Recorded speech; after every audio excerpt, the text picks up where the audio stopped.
PR Stunt. All right, guys, how are you doing? Great. Good, good. Okay, you've got a brand new CD coming of original music. All originals. First, go ahead and introduce yourselves. I'm Paul Rogers, Battle Creek, Michigan. Norman Light, Marshall, Michigan. Cool, cool. You guys have been jamming for a while. Tell us about this new CD. You got 11 originals on this. Yeah, we got 11 originals. I think what was it? We met up like a year and a half ago or something like that, a little bit longer than that. And I saw him at one of the Chameleon shows. Turns out he's actually our drummer's son. So he used to come out to some of the shows, and he was just like, we should record something sometime, and just kind of took him up on the offer. And this is the product after recording for over a year and a half. Oh, very good. So.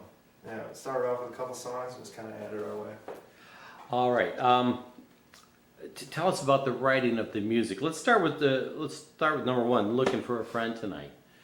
Looking for a friend started in my basement. He would just go on these little tangents with the guitar, just all kinds of crazy licks and runs, and he would leave them in my house, and I would edit them in the way that I thought sounded good, and I sent it to him the next day, and he was like, oh yeah, we got to turn this into a song.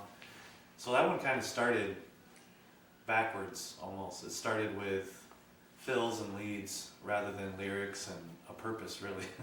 Yeah. And then we just kind of built it from there, and it turned out to be probably one of our favorites on the album.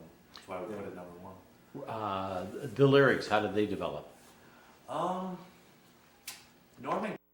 I came up with some lyrics that didn't really work out, and then he left me a melody to kind of record to, and it was just nonsense. He was sputtering out no word. It was like, yeah, pretty much. and I believe they call that scat, which I had never known beforehand. Right. So then he left, and I put, made lyrics to it, and he came back and he's like, oh, this is perfect. And so once again, we started verse with the verses and then added a chorus, which is kind of backwards as far as writing songs. I think we actually knew from an early point, at least after you had kind of turned it into somewhat of a little like beat and song rhythm to go to, that Looking for a Friend Tonight was something that we wanted. Yeah. That had to be like the whole like premise. Yeah, the premise of it, and then we just kind of pictured like, two guys going out on the town for a fun night or whatever, Right.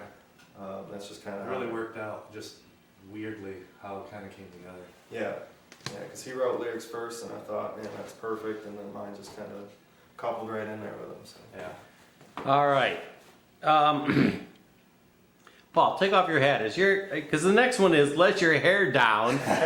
Neither one of you have a lot of hair to let down. Tell us about that one. That's written to, the uptight women, I guess. Yeah. I mean, it was written. No, that's not true. You could go to a guy. It's a new day and age we live in. That's true. Yeah. But maybe that was our inspiration. Maybe we know a couple girls. Right, yeah. They need to let their hair down. Right. We all know. Need to relax. Not me. I'm plenty relaxed. Putting the hat back there. Yeah. Cold in here. Man, let's turn the heat up. Yeah. All right. That was the inspiration, was about kind of loosening up and that type of thing? Right, yeah.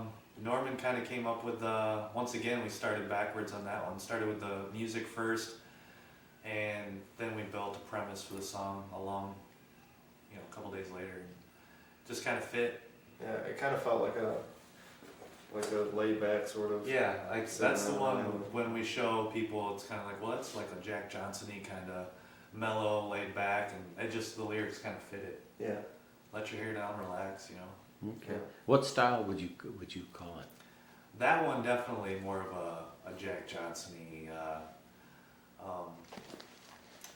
Dave Matthews, just kind of, I don't know. I'm trying to say Jack Johnson. Yeah, no, somebody put it the other way when they were talking, because there's been a couple people who listen to the CD now, and somebody described our music as like, it's like harder Jack Johnson. It's like everything you wish Jack Johnson would have done. Because Jack Johnson was always very cool, but he's always so chill, and it's like sometimes you just gotta rock out, and you gotta like hit a little harder. So that was some way somebody described it, and I was like, that's so far I think might be the best sort of, I guess, overall kind of sound that you could give us. I still wouldn't put it just in that category, but you know, it's a good start. So. All right, but it's not a country song. So what type of song is it? It's a country song. It's number 3. It is a Yes. country song. I guess not a country song. Not the not part in there is just, you know, if you listen to it, it's about kind of being challenged to write a country song. And in the song I talk about, which is a true story, my uncle, when I was younger, I showed him a song I wrote. He was like, well, you should try and write a country song because that's a real challenge. And after trying it a couple times, I realized what he meant. Like, it's a different kind of battle you're fighting. It's more of a story you're trying to tell, and that's what the song is. It's kind of a story, and it's kind of answering my uncle's challenge. Like, this is a country song as far as I'm concerned. Maybe you won't consider it one, but it's definitely under the genre of country. But it's it's one of our different songs. You know, we have a lot of different genres. We tackle a lot of different blues, rock, country. Yeah, I think that was kind of our big thing, was that we didn't really, because we both just like really, just all types of music, a ton of different genres, and I feel like we're kind of getting to that point now in music, not just with us, but what you see with like a lot of big artists these days, is that like really pigeonholing yourself into like one genre is just kind of like, you know, what's the point? Like, who's benefiting from that? If it's a good song or if it's good music, who cares if you're country or rock or pop or rap or whatever? It's just a good song. So that was kind of, I think, probably how Paul's looking at that one, and just, you know, we don't really care what the genre is as long as it's a good song. And that one, definitely a great one. Let's talk about what instruments you guys play and what you're playing on the CD. Norman is definitely our exclusive lead guitarist. He does most of the rhythm guitar. I do a little bit of rhythm guitar. He's exclusively the bass player, almost all the bass. His dad Jerry did a couple bass lines for us, which definitely helped out because they were really good. He's a great bass player. And as far as percussion goes, that's me on a MIDI controller, because we don't have a drummer or the drum set. Yeah. Any type of drums. Really all we have is this guitar, a plug into the computer, and that's pretty much it. Right. There's on a microphone too.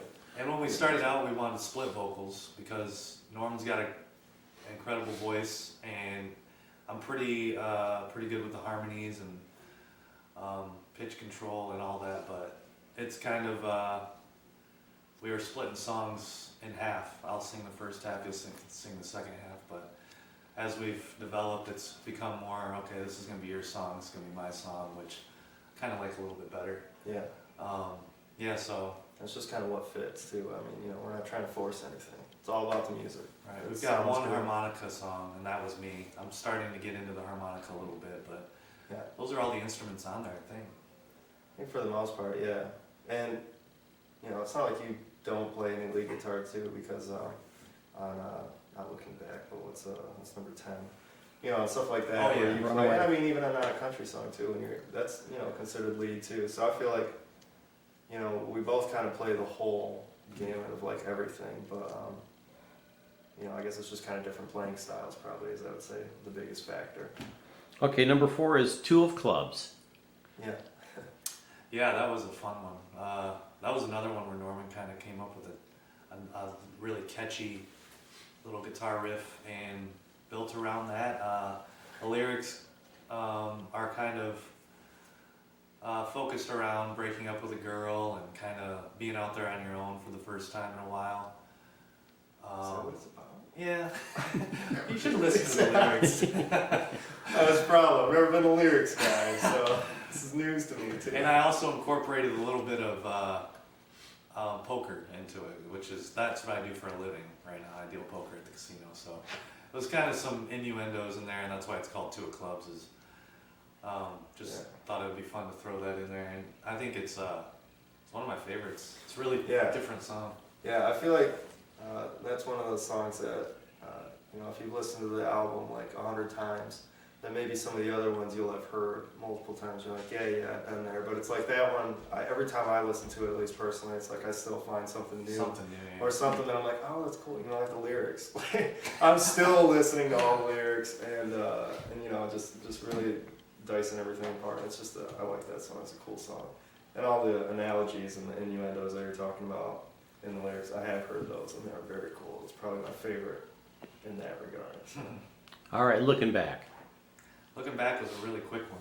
That was one where we were putting together the album. We had all the songs that we thought we wanted, and we were just kind of hanging out, drinking some beer. And Norman's like, let's work on a song. And I came up with the rhythm to that one actually. Mm-hmm. Yeah, you were like, just do put some chords together, and then he threw in some lead, and we both wrote lyrics. He wrote lyrics actually in the kitchen while I was recording.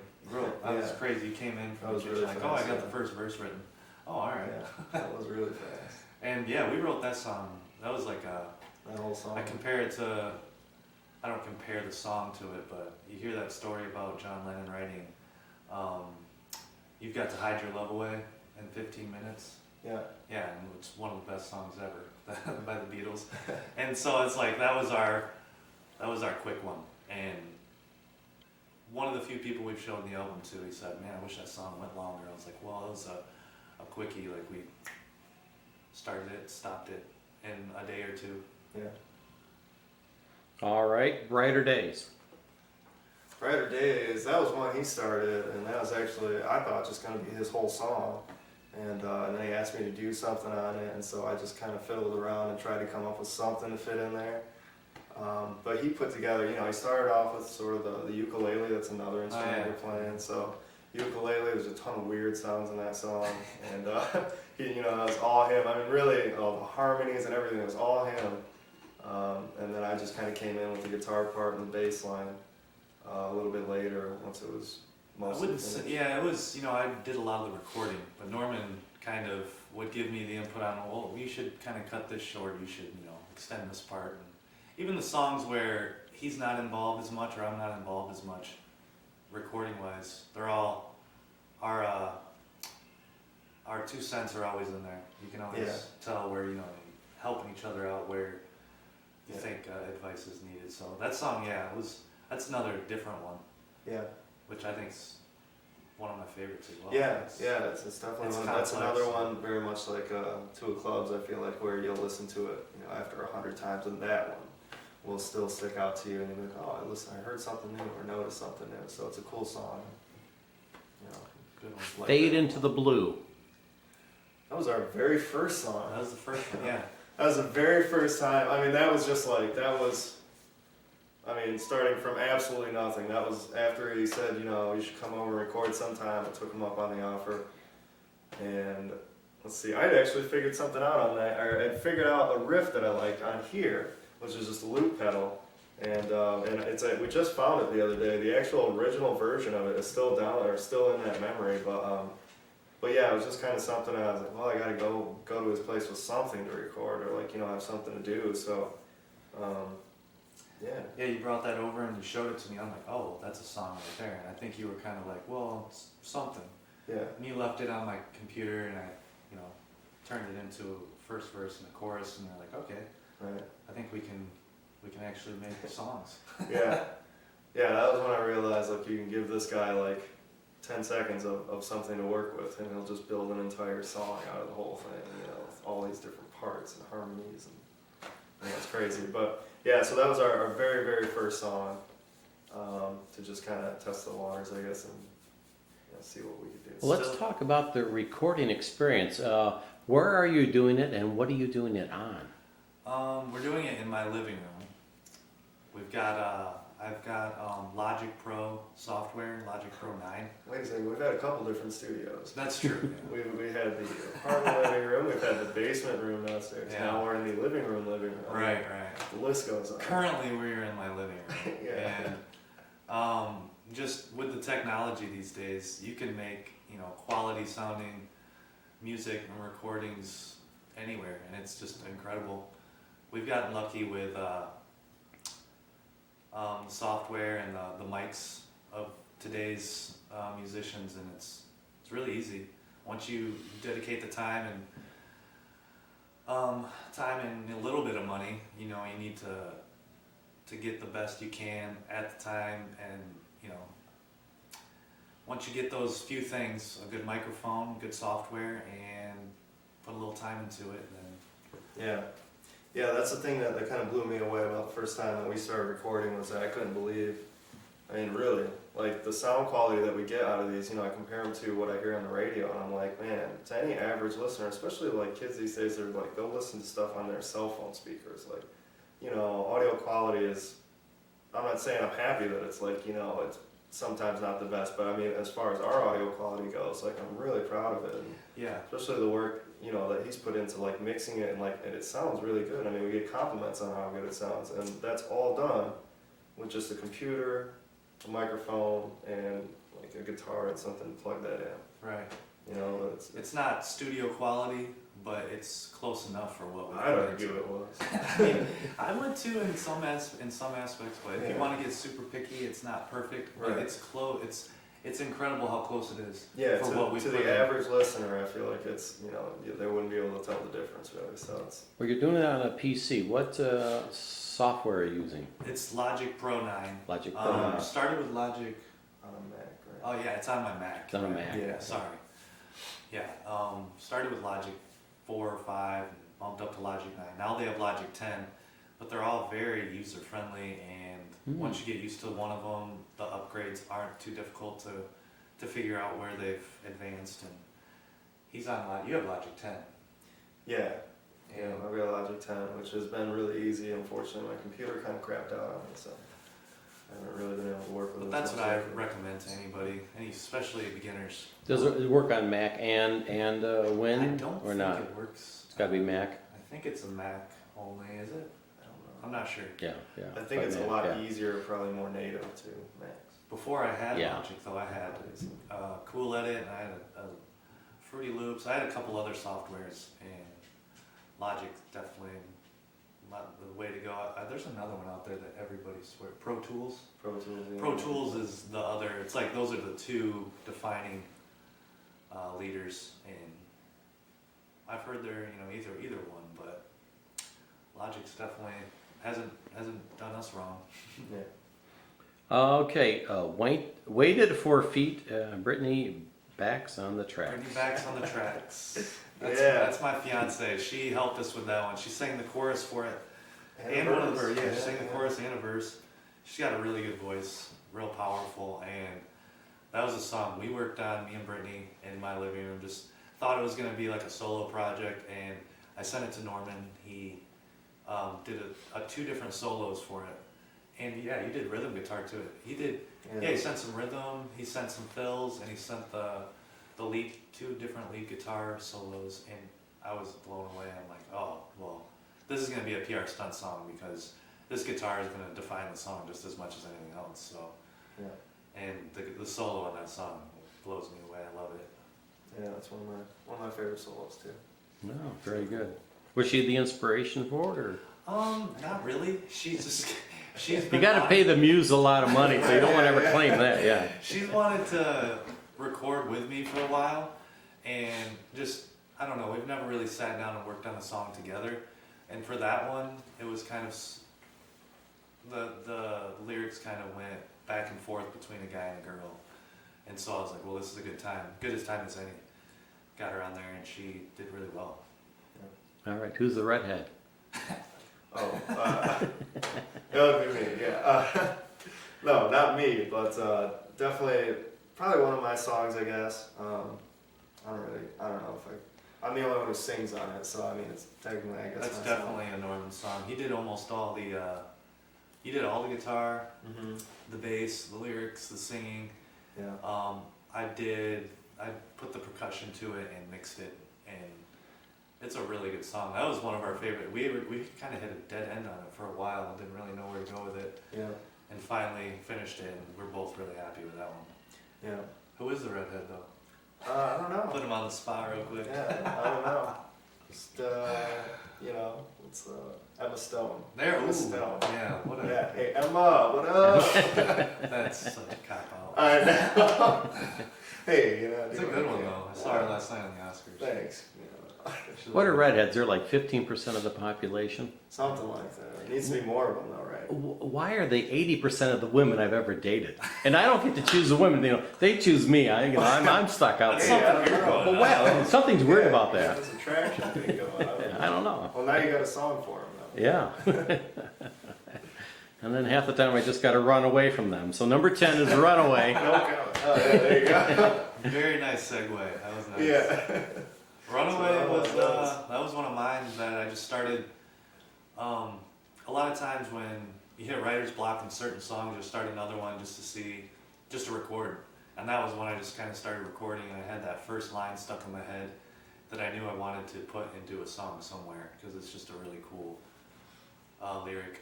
And so I started that one from the first lyric on. Started it, really liked it, and built the rest of the song around it. And it turned out to be I love that song. A couple guys at work, handed our CD out to a couple people at work, and I've gotten a couple comments on that one. Like, it's real catchy and just Yeah, that's the one that'll get stuck in your head. yeah, it's not complex Days later. and just real simple, but it's real catchy. Real proud of that one. I like that one. All right. There she was. That was kind of a funny story. It just that was one I just started with a couple. I don't know, like a doo-wop-y kind of feel at the That's beginning. right. Did you with- start the lyrics first, or the singing first, or did you just do the piano? I did the voice? singing first, and the piano came in, and I sent it to him, and I sent this weird little intro on the mic, like Man, Norman. talk about sending a weird intro. So I was just laying down. I was about to go take a nap in the middle of the day one of these days, and I had my computer. I was like, oh, I got an email from Paul. And, you know, anytime it's like email from him, that means something with the music, so I get excited about it. So I was like, oh, I gotta listen to this before I go to bed.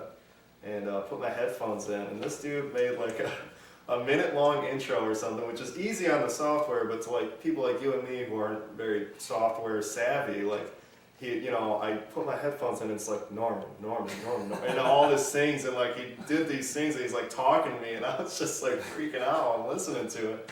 And then all of a sudden the music starts in it, and it's just as he put it in that intro, it's a real simple piano thing, and you're probably not gonna like it, but if you can come up with a guitar part for it, and like immediately as soon as it like kicked in, I was like, I'm not taking a nap right now. Like ran out here and like got my guitar on, sat out here, and probably within an hour or two, like had one of my favorite like guitar parts to like send back to him. Very Eric Clapton-y guitarist. He sent it back, and I'm like, oh man, it was it reminded me of Clapton, and it was just like perfect contrast to what I sent him.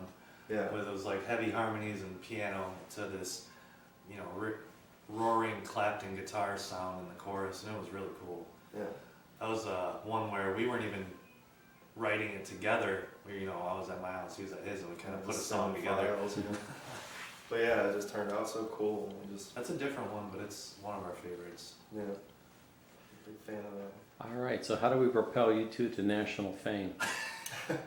Well, I don't know, Sully. That's your call. Yeah, aren't you gonna ship this off to California, New Yeah. York, or wherever? Sure. Have to get on YouTube. Back when I was in college, I used to kind of work with a lot of bands, do some for promotion, usually for community events. And one of the bands, they got their song done. They got it to a local radio station, and they had 200 of their friends waiting for this song. So when it came on, their friends would start calling this radio station just now, hey, play that song again. Nice. And so the radio station did, Oh, more and more, and then another radio station would catch up on, hey, why is this getting to be a hit? So they, that's what we gotta do. I know, yeah. Yeah. Forget the release party. We're just telling people, Yeah. call into the radio. Man, that would be a monumental moment for us. If we could hear it on the radio. That Yeah, would just be to so hear cool. something on the radio would be the coolest thing. Mhm. yeah. That's Or what- YouTube, you've got to, you get it on YouTube, but you got to do something wacky to get it to. Right, yeah, it's not Yeah. just the song that's gonna catch, No. catch fire. It's gonna have to be push Norman into the lake or something. Yeah. Classic. Man. Classic. Do it every week anyways. Parachute from a mile high or something. Yeah. There, Yeah. there you go. We're gonna come up with a brainstorming session here. What can we put? You got a marketing degree, right? Who's asking? I'm asking. Oh. You need to market this thing. Hey man, I'm doing what I can here, alright? God, boss is always on my ass over here. All right, I'm going to zoom down to this poster here because PR Stunt is going to be appearing at the Backroad Saloon on March 6th with Chameleon. Ta-da-ta-ta. And come on, everybody. Backroads is local. Tell us about this event. Well, it's Chameleon. It's a band Norman's in with my dad, his dad, and a phenomenal guitar player named Crispin Bocanegra. Mm-hmm. And they have been playing the Marshall scene for a couple of years now. Yeah. Chameleon, yeah, but I mean, my dad, Right. my dad, his dad, and Crispin, I mean, they've been, growing up around 25 here. Yeah, years. they've been playing around here for their entire lives, But basically, so. Chameleon's a phenomenal band these guys put together, and it's a treat just to see them. But we're going to be giving our album away that night as well. Yeah. And we're going to hopefully get up and do a couple of our songs with Chameleon, which would be really cool just to play them live for the first time. Yeah. And it should be a really good time. Backroad's always a great place to go just to hang out, and with this great music out there, Yeah. it should be a great time for all. Yeah.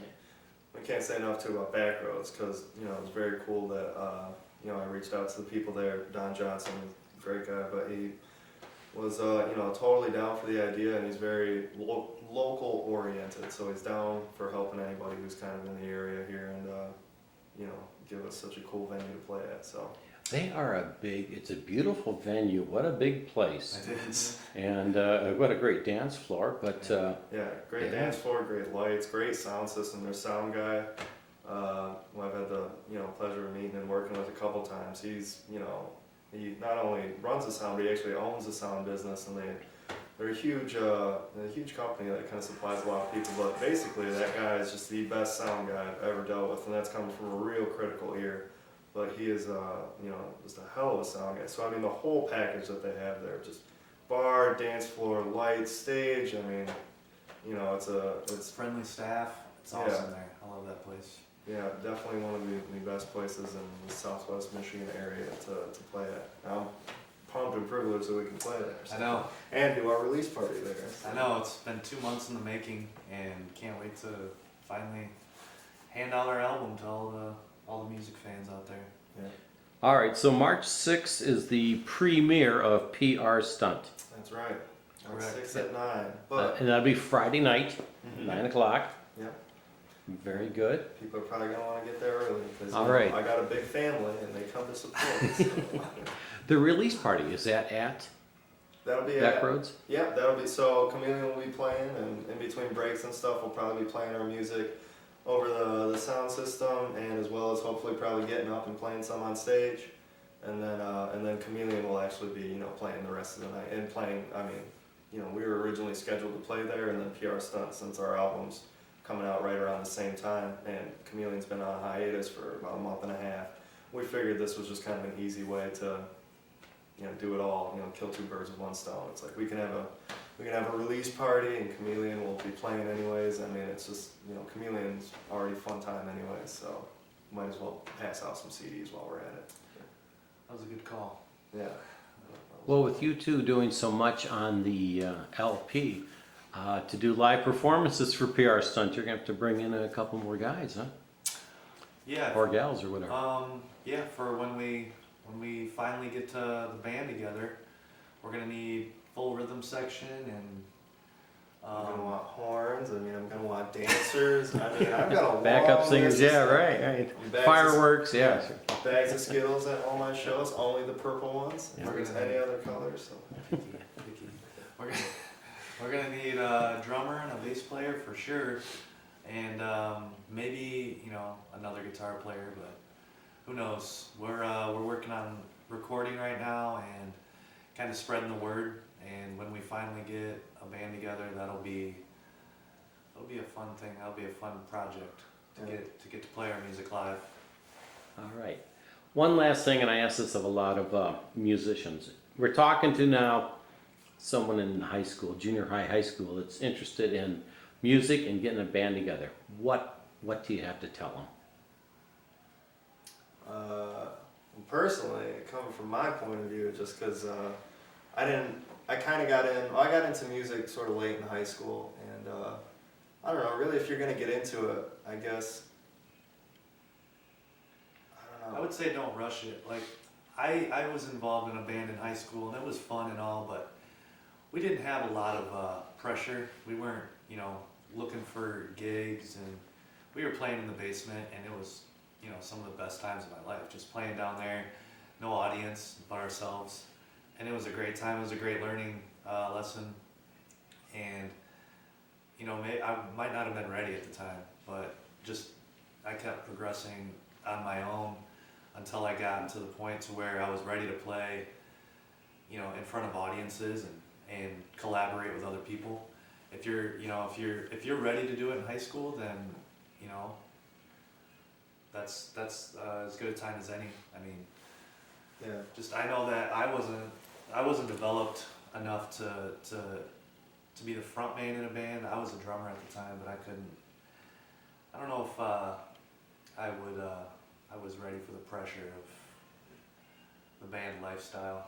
I Yeah. love recording and making music in my living room. Yeah, and that's what I think is so cool about music, and that whoever's going to get into it, is that there really is no right or wrong in music, which to me was just kind of the coolest thing. And that really like came to light the biggest it ever has. I think the first time I ever went over to record at his place, because he's got this huge computer screen, and on it is just a blank sheet, and it was like, dude, this is like a canvas. Like, we can literally do anything we want on here. Sonically, we can do anything we want, and nobody has any right to tell us, you know, that's wrong or it's right. You know, it's like, this is just between me and him, and writing whatever we feel like. And it's like, that to me was just the coolest thing. So I mean, in a big sense, there is no real right or wrong in music. I think there's paths you can, I mean, you want to improve yourself in music and whatever you're doing in it, but as far as, you know, being right or wrong, it's just the coolest type of freedom in that sense, that there is no right or wrong. So, All right, thanks, guys. yeah. Thank you. All right, March 6th at the Back Road Saloon, PR Stunt will be there with Chameleon. And Come on a out. big release party.